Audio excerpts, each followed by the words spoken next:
Boa noite, irmãos. Meu nome é Robinson Jacinto. Sou um amado filho de Deus, lutando constantemente por dependência ou pela dependência emocional, tudo isso junto e misturado. É uma satisfação estar aqui com vocês, né? E nessa caminhada, nessa jornada espiritual que fazemos, nós somos filhos amados de Jesus, mas sofremos feridas, somos chagas abertas e precisamos desse poder divino para conseguir caminhar nessa jornada, fazer essa jornada, mas graças a Deus que essa jornada se faz de forma coletiva, se faz em comunidade, se faz como igreja. E louvado seja Deus pela sua igreja, que somos nós, graças a Deus por isso. Mas nessa noite eu quero falar um pouco daquilo que é caro para mim, daquilo que é o meu espaço, que é meu ambiente, que é o meu trampo, o meu trabalho. Quero falar um pouco daquilo que eu enxergo em Jesus como um mestre que é, e como um educador que sou, quero trazer um pouco do que a educação, seja o ensino que a Escritura apresenta para a gente, seja o processo que eu apreendo esses ensinos aos pés de Jesus para trazer cura para a minha alma, como um ser humano que sou. E é gostoso ser ser humano, temos que ser seres humanos. A vida como ela é, como já disse certo alguém, ela é formada de alegrias, tristezas, nós somos atravessados por um monte de coisa. Mas lá no princípio, no arquétipo do ser humano, quando Deus criou Adão e Eva como seres humanos, Ele viu que era bom. Portanto, ser humano, por mais que tenhamos essa complexidade, essa vida paradoxal de alegrias e tristezas, é bom ser ser humano. Eu sou um ser humano que eu preciso entender algumas coisas no sentido um tanto quanto racional. E quem me conhece sabe que eu sempre estou atrás de livros, em montanhas de livros, para tentar descobrir um pouco. Eu entendo que Deus fala comigo por meio da letra, sendo Ele a própria letra, o verbo. Isso me faz lembrar, agora em dezembro, a Neuzinha, aqui do Ibabe Missão, ela me convidou para falar no EJA, os nossos irmãos aqui do EJA, que semanalmente estão aqui conosco, aprendendo do verbo, da letra, a descortinar a vida. A descortinar a vida para se abrir para o mundo. E é tão lindo, e eu falei para eles que naquele dia, naquele momento de celebração, era muito especial porque, de fato, meus irmãos e minhas irmãs, a educação para mim tem um sentido que é tão maravilhoso que sem a educação eu não sou ninguém. Isso é tão forte, essa afirmação, que eu sou a educação e a educação me forma, me constitui. E naquele momento eu disse para aqueles irmãos e irmãs que estavam aprendendo as primeiras letras, que para a gente aqui, dependendo do seu contexto de formação, isso é muito básico, isso é muito tranquilo para você. Mas aqueles irmãos e irmãs, ao descobrirem o sentido das letras, um mundo maravilhoso se abre para eles. Um mundo de dignidade, porque conseguindo ler o mundo, eu consigo ir para onde eu quiser. Não preciso mais depender de pessoas que me digam que aquele ônibus vai para tal lado, vai para tal destino, porque eu consigo ler o itinerário. Isso, para você, para nós que somos, de repente, letrados, isso é um tanto quanto simples demais. Você no piloto automático, pelo perfil do ônibus ou conhecendo o motorista, você já entra porque sabe que aquele vai te levar para o seu destino. Mas para pessoas que não têm o mundo nesse código da letra, é muito difícil. E trouxe a memória para eles ali de como foi a minha formação. Então quero trazer para vocês aqui 2 rápidos momentos. O primeiro, um pequeno testemunho envolvendo ou sendo envolvido pela educação, para chegar até aqui e trazer o ensino e a aprendizagem de Jesus como cura para todos nós nessa noite. Ou para que desencadeie um processo de ensino e aprendizagem efetivos na nossa caminhada, para que em algum momento, não hoje, não amanhã, mas em algum momento da sua vida, você consiga então ter esse sentido e não sofrer mais por algumas coisas que hoje você sofre. Eu sou de uma família de 2 filhos. O meu irmão mais novo, o Tiago, na verdade eu e ele, sendo aí o mais velho. O Tiago mora na Austrália e está vivendo por lá, mas a nossa caminhada sempre foi uma caminhada de dificuldades no sentido, e aqui eu não estou fazendo um coitadismo, não estou entrando nessa espiritualidade do coitado, do coitadismo, mas eu e meu irmão sempre estudamos em escola pública. E sempre foi muito difícil, pessoal. Haja vista as discussões na sociedade falando acerca das escolas, como que é, como pode ser. Eu sofri isso. Mas veja só que interessante. Ao longo da minha caminhada, como estudante primário, algumas coisas fizeram sentido para mim por causa de pessoas que, por meio da educação, entraram na minha vida. E aí eu trago e tento lembrar aqui dos meus afetos, professores que marcaram a minha vida.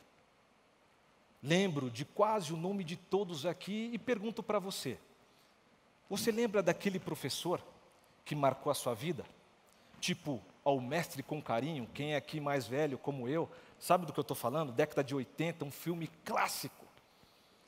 Aquele homem, aquele negro, alto, ensinando como ser humano para aqueles jovens.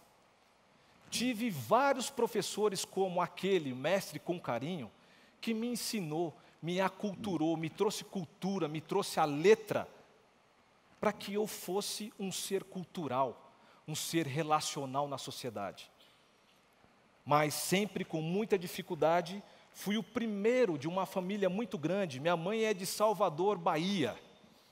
Veja só, com 12 filhos, ela é a rapa do tacho. Então imagina a ramificação disso, pessoal. Com primos para dar com um pau. E eu fui o primeiro dessa grande família a fazer uma primeira faculdade, a ingressar na faculdade. Fui o primeiro dessa grande família, por causa do trabalho, ter a introdução para ser um tanto quanto refinado. Refinado no sentido de, em vez de ser bruto com a vida, porque a vida é bruta com a gente, começar a entender que a gente pode levar a vida dando gargalhadas. Isso é nesse sentido de refinar também, que é um processo de aprendizagem que nós temos, por meio dos conteúdos que historicamente são desenvolvidos e trazidos para a gente, com um objetivo claro, de nos tornar verdadeiros seres humanos. Verdadeiros seres humanos que se relacionam, verdadeiros seres humanos que têm no ser humanidade algo especial. E ser humanidade é ser uno, ser junto, ser conectado, auxiliar um ao outro na nossa caminhada em ser humano. E fui o primeiro também de uma família grande ou grande família a conseguir entrar num programa de mestrado aqui na Universidade Federal de São Paulo, na Unifesp, me formando então aquilo que me resgatou da vida bruta, ou da vida que, para vocês terem noção, eu fui da escola, lá em Diadema, morei no ABC Paulista, pessoal, de uma turma de 25 alunos, onde mais ou menos 17 eram homens. Eu e mais um outro amigo, que eu ainda tenho até hoje, sobrevivemos em Diadema City. Sobrevivemos porque os demais, quase todos morreram, ou se perderam, ou foram perdidos para o tráfico.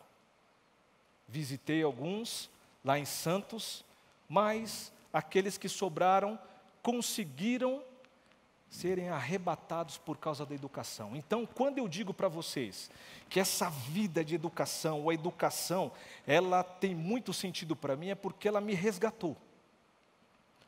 E esse resgate veio com um brinde, veio com pessoas que me ensinaram uma caminhada de liberdade, uma caminhada de ser humanidade, uma caminhada de ressignificar a vida, mesmo a vida sendo como ela é, dura.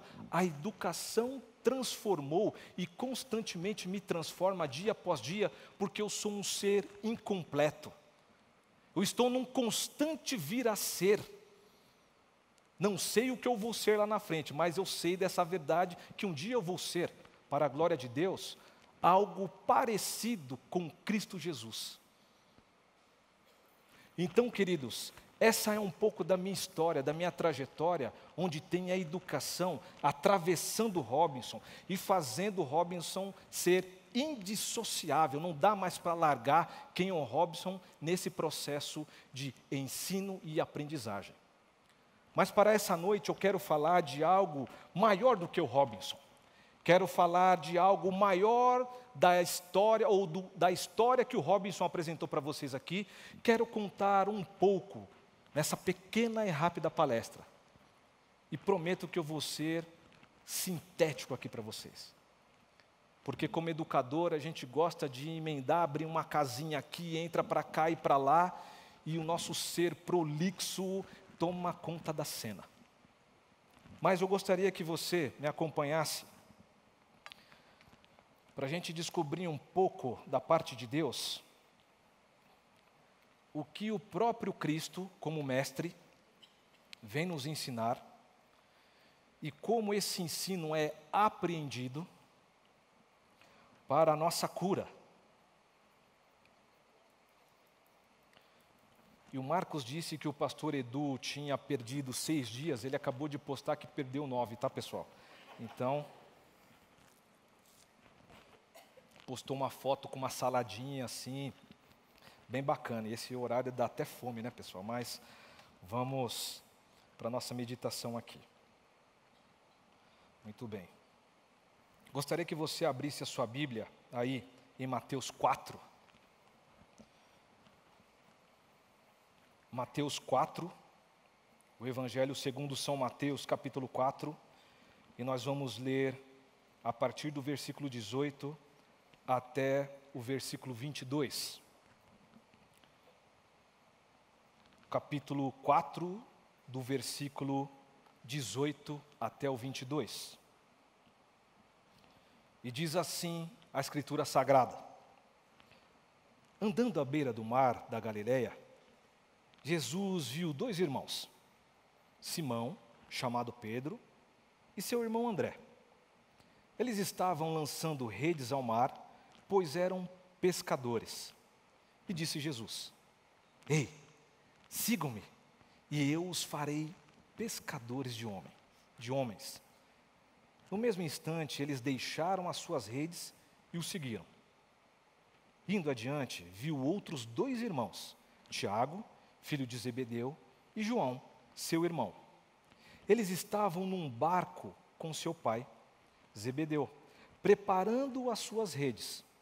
Jesus os chamou e eles, deixando imediatamente seu pai e o barco, o seguiram. Jesus então foi para a Galileia, ensinando nas sinagogas deles, pregando as boas novas do reino e curando todas as enfermidades e doenças entre o povo.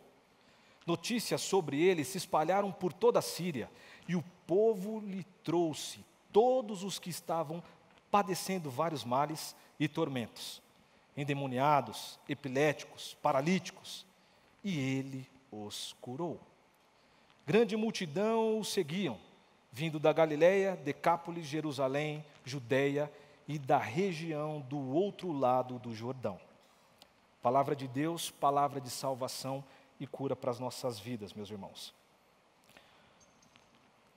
Está mais do que óbvio, seja a minha função que eu exerço aqui na IBAB, como responsável pelo IBAB Educação, e também de brinde, de presente, vem o IBAB Pequenos Grupos. Tudo isso dentro desse contexto educacional para proporcionar para a nossa comunidade, nós aqui, elementos que façam com que na nossa jornada e caminhada espiritual haja apreensão de conteúdos bíblicos e teológicos, para que o objetivo central de qualquer tipo de educação é formar um certo tipo de homem, de mulher, de ser humano. No nosso caso, dos conteúdos da fé, esses conteúdos têm um objetivo claro de transformar esse indivíduo num ser coletivo E esse ser coletivo se edificar, ou ser edificado de maneira coletiva. A Escritura Sagrada desconhece o sentido de indivíduo. Nós, a partir de Jesus, somos agora um povo peregrino que caminha e faz a sua jornada na existência, mas agora de ombro a ombro com um e com o outro, uns aos outros.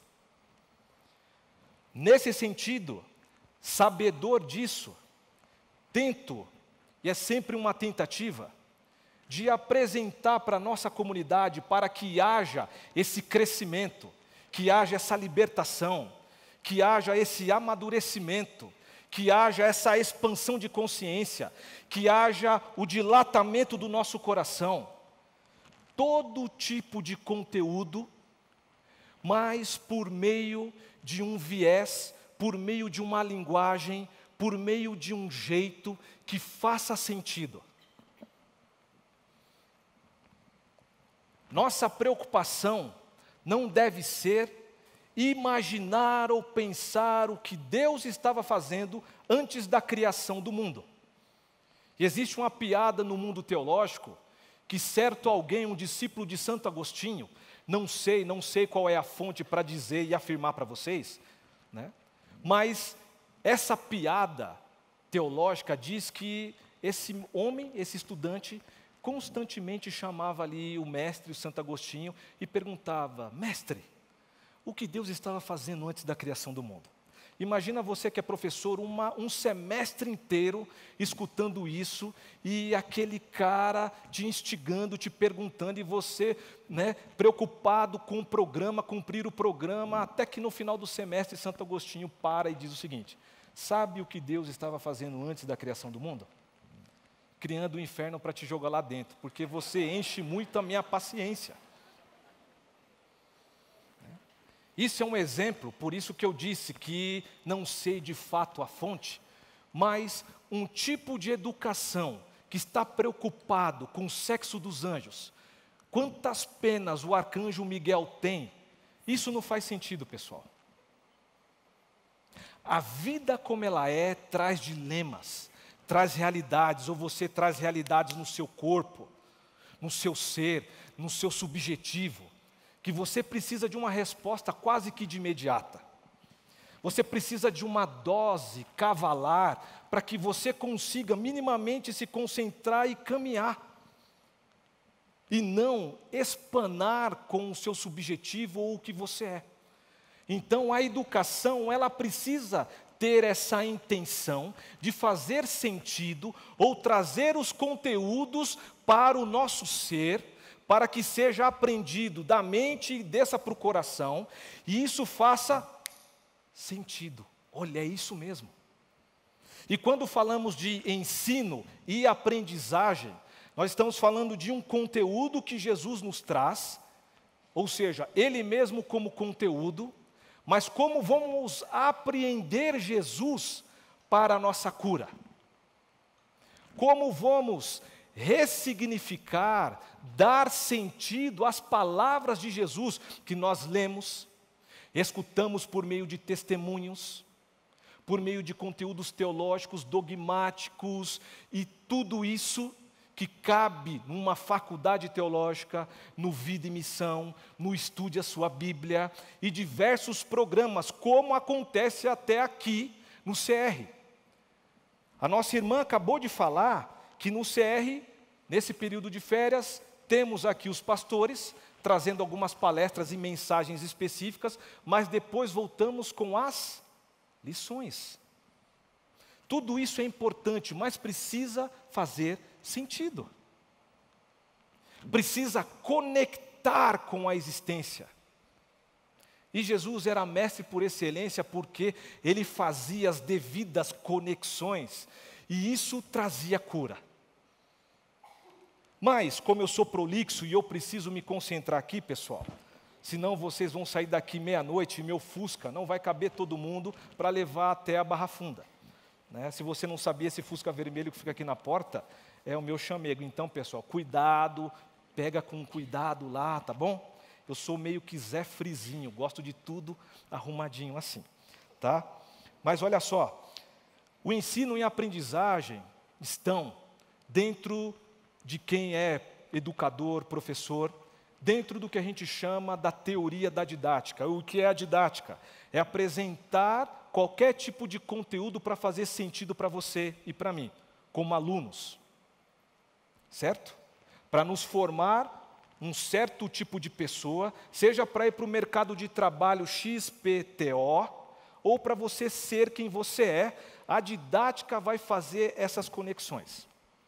Quando eu trago isso para o âmbito da fé, para a nossa realidade espiritual, o ensino e a aprendizagem também tem uma intenção didática. Fazer com que as palavras de Jesus sejam encarnadas nas nossas vidas, para que então a autonomia de caminhar somente pela dinâmica do Espírito seja a mola motriz ou a dinâmica que vai fazer com que você caminhe e a cura aconteça.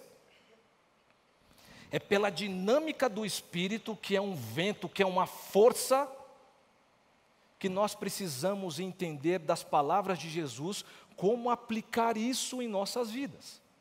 E graças a Deus pelo CR, porque por meio de diversas palestras, pessoas, nós aqui todos codependentes de alguma coisa, lutando e vencendo aqui, caindo, levantando, somos incentivados constantemente, por palestras, por pessoas ou pela própria existência do CR, a não ficar parado e continuar a caminhada e a jornada.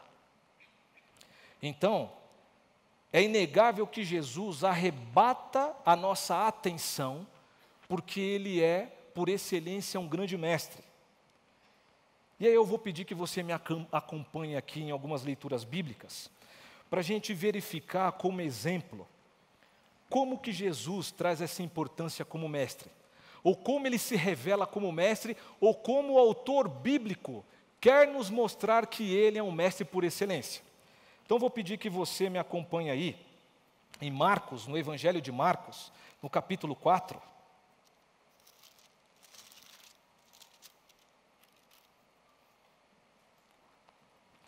Marcos, de 1 a 4, diz o seguinte: novamente Jesus começou a ensinar à beira-mar. Reuniu-se ao seu redor uma multidão tão grande que ele teve que entrar num barco e assentar-se nele. O barco estava no mar, enquanto todo o povo ficava na beira da praia. Ele lhes ensinava muitas coisas por parábolas, dizendo em seu ensino: ouçam. E aí ele começa a trazer algumas ilustrações que nesse texto aqui está reportando a questão da parábola. Um outro texto ainda no Marcos, vamos lá, capítulo 6, versículo 2. Olha Jesus se apresentando como um grande educador novamente. Jesus saiu dali e foi para a sua cidade, acompanhado de seus discípulos. Quando chegou o sábado, começou a ensinar na sinagoga, e muitos dos que o ouviam ficaram admirados. Agora o capítulo 8, versículo 31. 8, versículo 31. Então ele começou a ensinar-lhes que era necessário que o Filho do Homem sofresse muitas coisas e fosse rejeitado pelos líderes religiosos, pelos chefes dos sacerdotes e pelos mestres da lei. Fosse morto e 3 dias depois ressuscitasse. Capítulo 9, versículo 31, irmãos. 9, 31, que diz assim: porque estava ensinando os seus discípulos e lhes dizia, e aí vem o seu ensinamento, e encerramos com o capítulo 12, versículo 35. Então, 12, versículo 35, apresenta novamente essa face de um grande educador que Jesus é, pelas seguintes palavras: ensinando no templo, Jesus perguntou: como os mestres da lei dizem que o Cristo é filho de Davi? E assim continua. Todos esses textos, meus irmãos e irmãs, se você começa a olhar o contexto, você vai ver que Jesus arrebatava o coração, os sentidos, dos seus ouvintes. Jesus trazia um ensinamento que até ontem eu lia livros sobre o assunto, fui doutrinado, ensinado, apresentado sobre aquele assunto, mas vem Jesus e faz assim, uau! A nossa mente, ela não consegue se conter, e automaticamente o nosso afeto se abre para as palavras daquele que está falando, e tudo aquilo agora vira como leitinho, porque Jesus traz uma espécie de uma comida substanciosa, como uma feijoada para a gente, que agora opa, é disso que eu estava precisando. E foi assim ao longo do seu ministério, ensinando e arrebatando os corações e os sentidos de todos, mostrando e revelando esse mestre por excelência. Mas quero trazer para vocês que esse mestre por excelência tem um método, tem um jeito. E esse método e esse jeito, ele precisa ser decodificado para a gente aqui, para que a efetivação do seu ensino seja apreendido, então, do ensino para o nosso ser, para que em algum momento, não hoje, irmãos, Deus pode sim fazer um milagre, meio que uma varinha de condão e tocar no seu coração essa noite.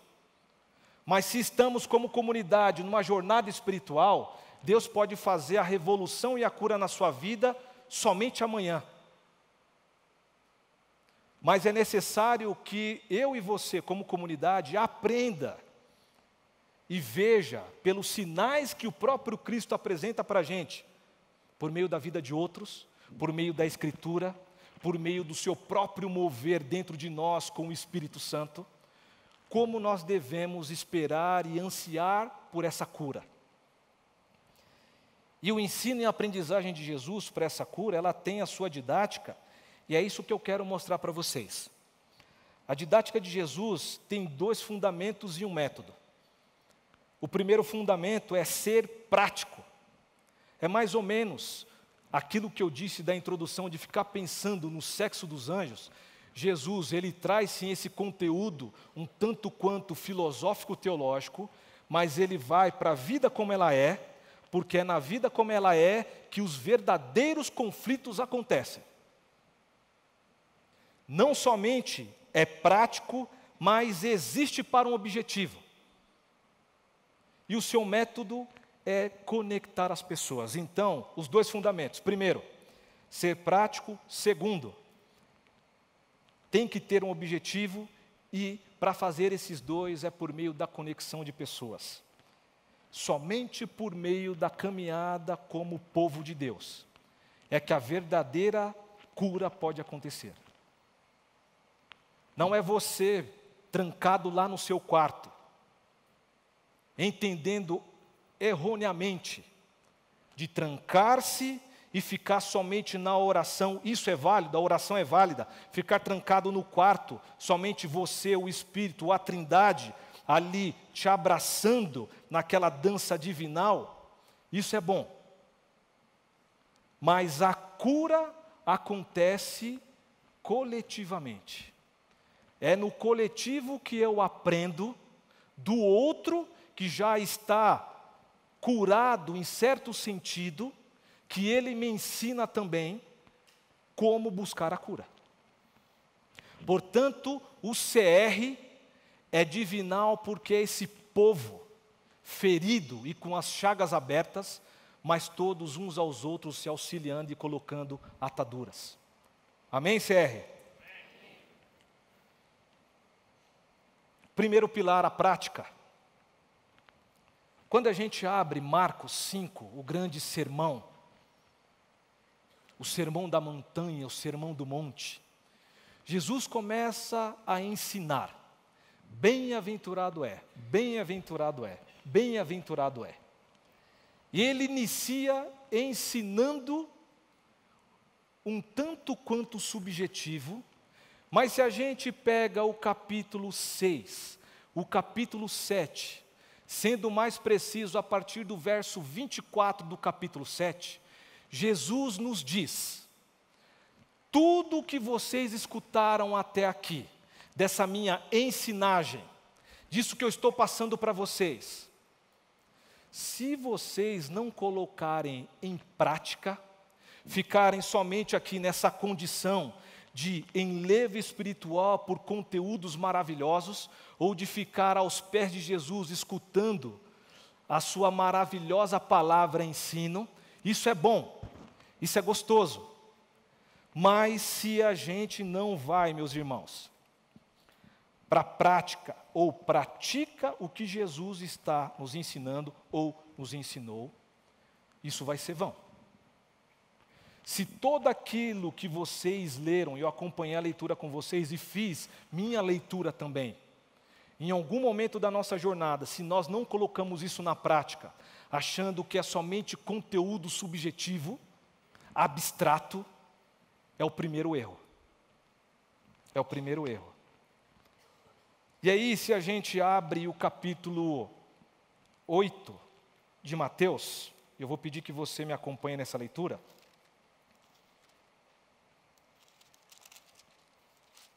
Capítulo 8 de Mateus.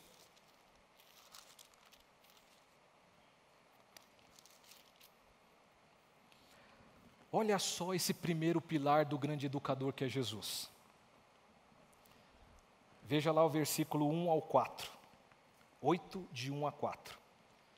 Quando ele desceu do monte, ou seja, depois de ensinar todo aquele conteúdo, falando de separação, falando de adultério, falando de guardar o coração, falando de atos de misericórdia, falando de um monte de conteúdos que estão na história da vida como ela é, e que se a gente não se atém, nós nos perdemos em nós mesmos.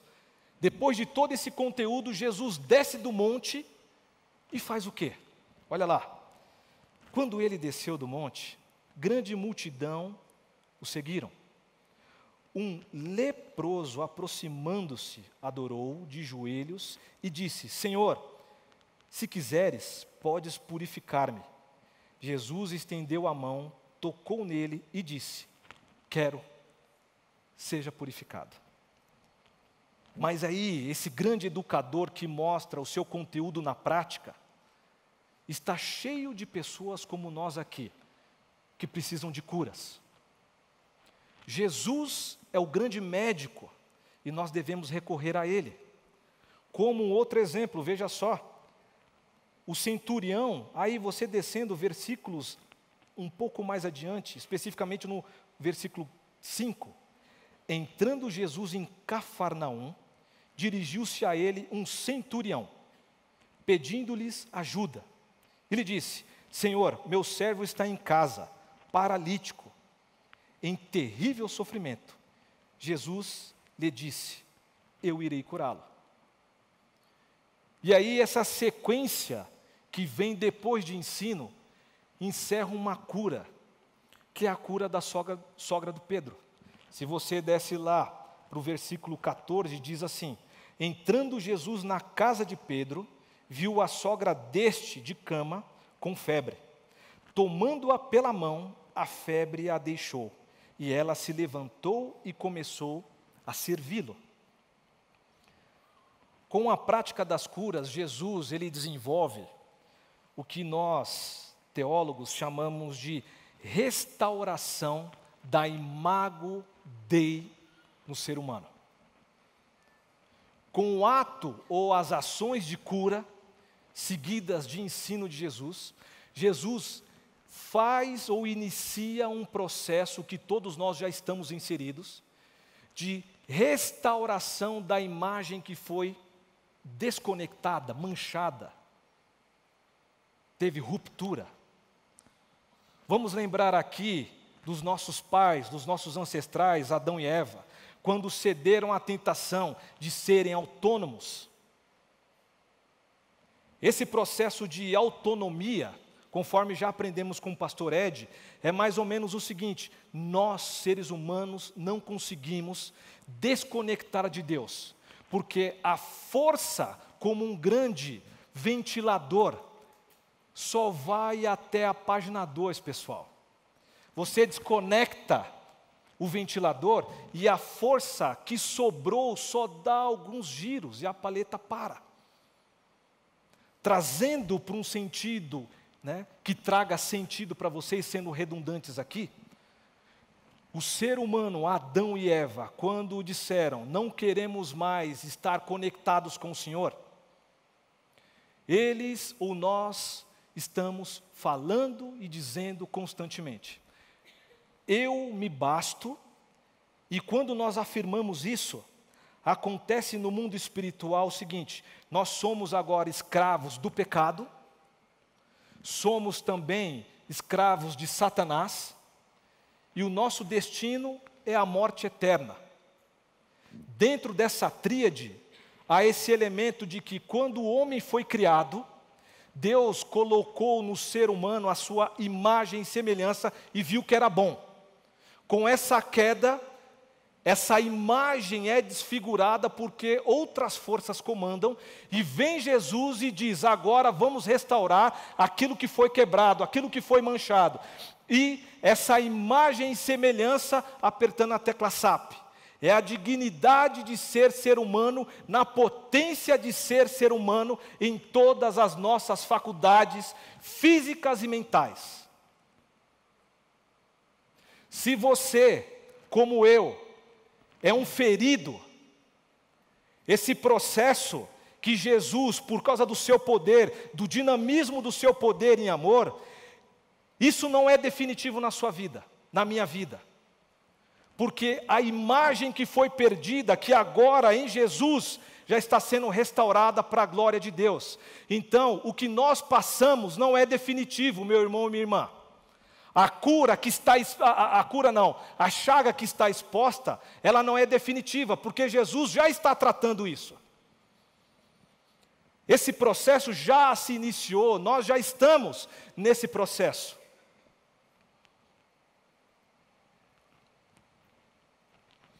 Até porque o segundo pilar, ele vem ressignificar isso.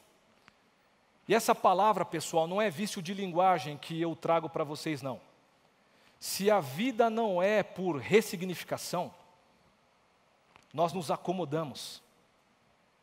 E aí há o que a gente chama também de cristalização. Você acha que está tudo bem aí, e aí fica cristalizado num pensamento, numa postura, seja lá como que você caminha, há uma cristalização. E o segundo pilar, que o método de ensino e aprendizagem de Jesus, se é por meio da prática, a gente viu exemplos aqui, tem que fazer sentido. E quando a gente abre o próprio capítulo 5 de Mateus, quando Jesus traz a questão, ou a parábola, ou o ensinamento acerca do sal, aqui está o objetivo do seu ensino. E ele ilustra isso dizendo que o sal só tem sentido e objetivo se ele trazer gosto para a comida, se ele preservar a comida.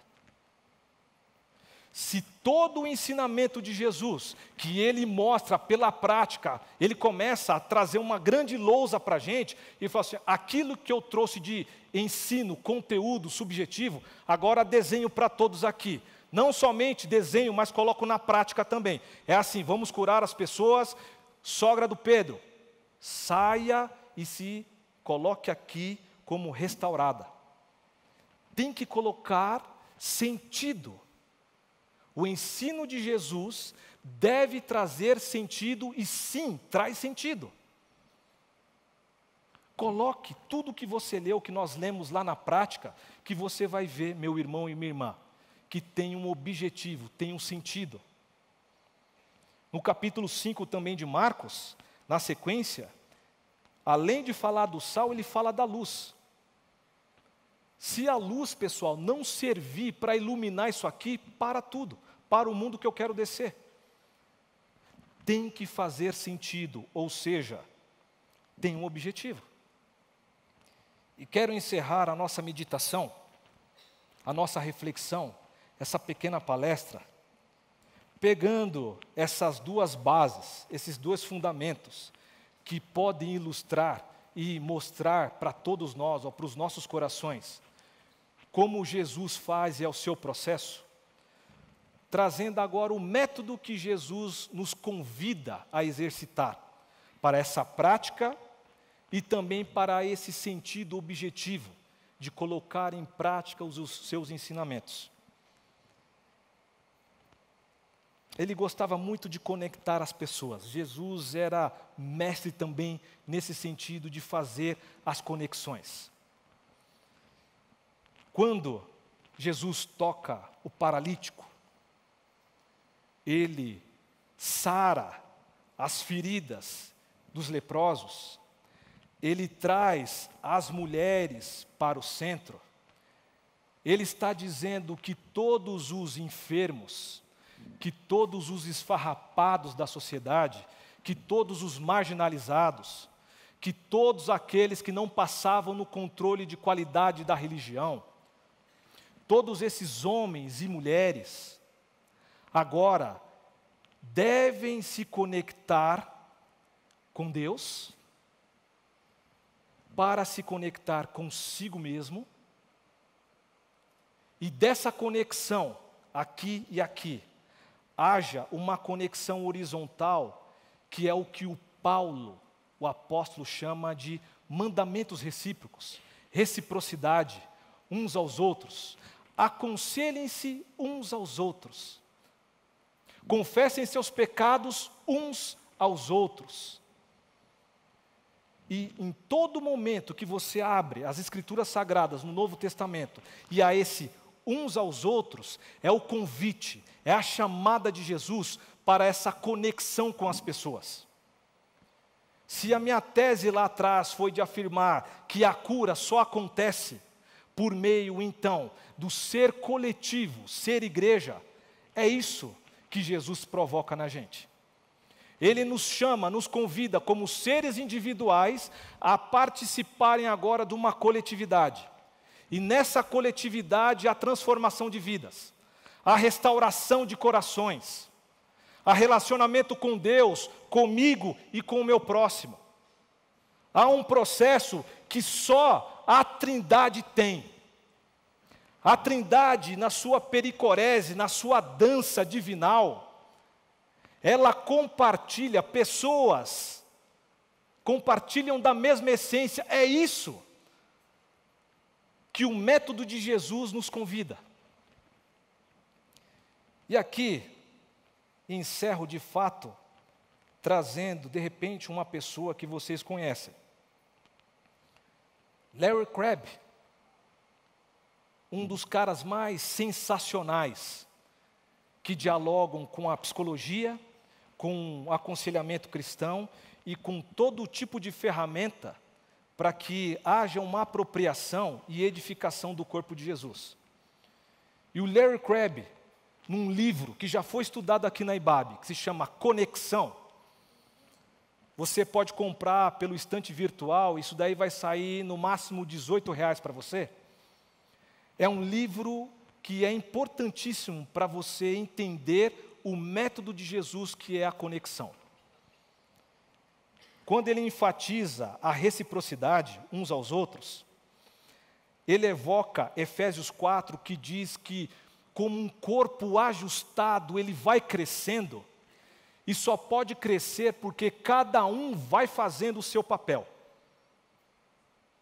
As juntas, se eu sou mão, está vinculado com o braço, com o tronco, para esse ser um ser. E para que a cura aconteça só por meio desse método, pessoal. E aí vou ler algumas recomendações do Larry Crabb para a gente, que eu tentei parafrasear para a nossa caminhada como CR. E espero que faça sentido, didaticamente falando, para você. Que é o seguinte: uns aos outros, derramamos um outro sentido de amor para corações que estão partidos. Uns aos outros, derramamos paz em pessoas que têm a marca da violência em seus corpos. Uns aos outros, derramamos e incentivamos coragem aos que estão deprimidos. Uns aos outros, derramamos companhia para aqueles que estão solitários. Uns aos outros, é o método e poder terapêutico para a cura do ser humano, através daquilo que nós compartilhamos para ressuscitar algo lá no fundo do seu ser, que você não quer que venha à tona, mas quando compartilhamos de Deus que está em mim com Deus que está em você, e isso não é mística, não é outra religião, porque o Espírito que está comigo está contigo nesse ser coletivo, nessa junção do ser de Deus nas nossas vidas.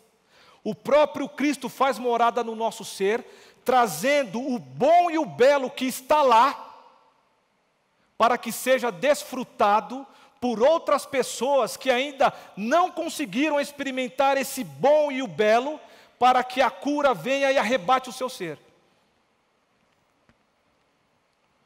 Portanto, o ensino e a aprendizagem de Jesus para trazer em algum momento a cura para os nossos corações ressentidos, ou para tudo aquilo que pega em você, é compartilhar da vida com qualidade de vida divina que Deus já nos deu. Quando eu entendo João 10:10, que Jesus nos deu vida abundante, ou como Eugene Peterson em A Mensagem diz, que é uma verdadeira vida, agora uma vida que faz sentido. A vida que faz sentido para o povo de Deus é uma vida que Jesus já disse, que é uma vida abundante, que é uma vida de restaurar aquilo que foi quebrado. Então, se alguém disser para a gente nessa noite que você não pode mais amar, em Jesus ele está dizendo, sim, você pode amar.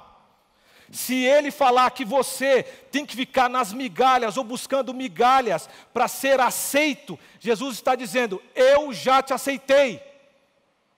Ou qualquer coisa que te deixe para baixo, ou qualquer coisa que nos tire desse novo ser humanidade e ser coletivo em Jesus, Jesus está dizendo, você é um filho e uma filha amado, e o processo de cura já começou. Se aproprie disso por meio do outro que está do teu lado, porque é ele que faz a conexão. É o outro, é o ser coletivo, uns aos outros, que acontece essa cura. É essa a minha interpretação quando eu leio Paulo, seguido ou com a luz de Larry Crabb, e é compartilhando vida por meio dessa conexão que nos expomos e sabemos os dilemas uns dos outros e os nossos mesmos, ajudando o outro a ver o que se passa dentro dele ou entender o que passa dentro da gente, possibilitando encorajamento para lidar e superar com os conflitos. Isso deve ser assim, meu irmão e minha irmã, sabe por quê? Porque fomos criados como um ser humanidade para ser uma unidade.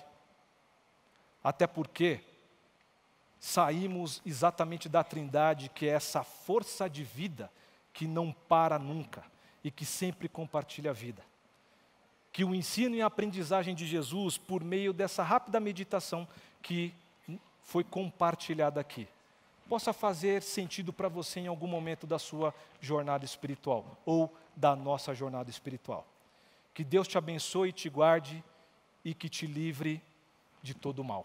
Amém e amém. Deus abençoe.